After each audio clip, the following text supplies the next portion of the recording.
Saya Arjini Patricia Dewanto, absen 6. Saya Era Razia Sharmadianti, absen 31. Saya Diawara Jayasi Kesya, absen 10.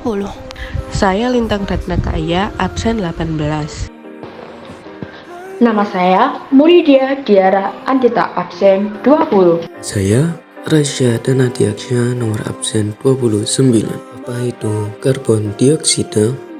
CO2 atau karbon dioksida adalah senyawa kimia yang terdiri dari satu atom karbon dan dua atom oksigen. Karbon dioksida dihasilkan oleh semua hewan, tumbuh-tumbuhan, fungi, dan mikroorganisme pada proses respirasi dan digunakan oleh tumbuhan pada proses fotosintesis. Karbon dioksida menjadi komponen penting dalam siklus karbon. Apa yang dimaksud daur karbon?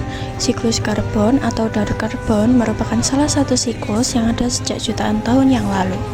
Daur karbon adalah siklus biokimia di mana karbon dipertemukan antara biosfer, geosfer, hidrosfer, dan atmosfer. Biosfer, atmosfer, lautan, dan sedimen menjadi tempat penyimpanan atau reservoir. Apa fungsi daur karbon? Meningkatnya karbon dioksida berasal dari aktivitas manusia, seperti deforestasi hingga pembakaran bahan bakar fosil. Sangat berbahaya apabila jumlah CO2 di bumi semakin meningkat tanpa adanya upaya pencegahan atau penekanan agar jumlahnya cenderung stabil bahkan menurun.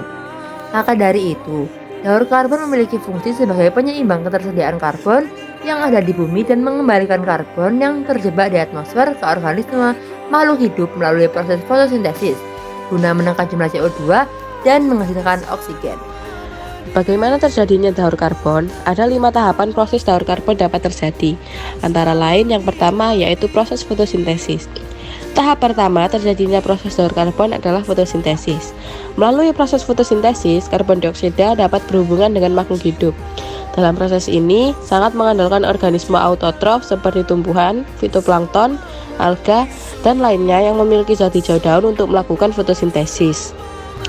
Yang kedua adalah rantai makanan. Tahapan kedua dari daur karbon adalah karbon yang berpindah dari organisme autotrof ke organisme heterotrof melalui rantai makanan. Organisme autotrof disebut sebagai produsen dan organisme heterotrof disebut sebagai konsumen. Produsen menyimpan karbon menjadi cadangan makanan yang dikonsumsi oleh konsumen. Pada tahap ini, karbon digunakan untuk membangun jaringan tubuh dan mempertahankan fungsi fisiologisnya.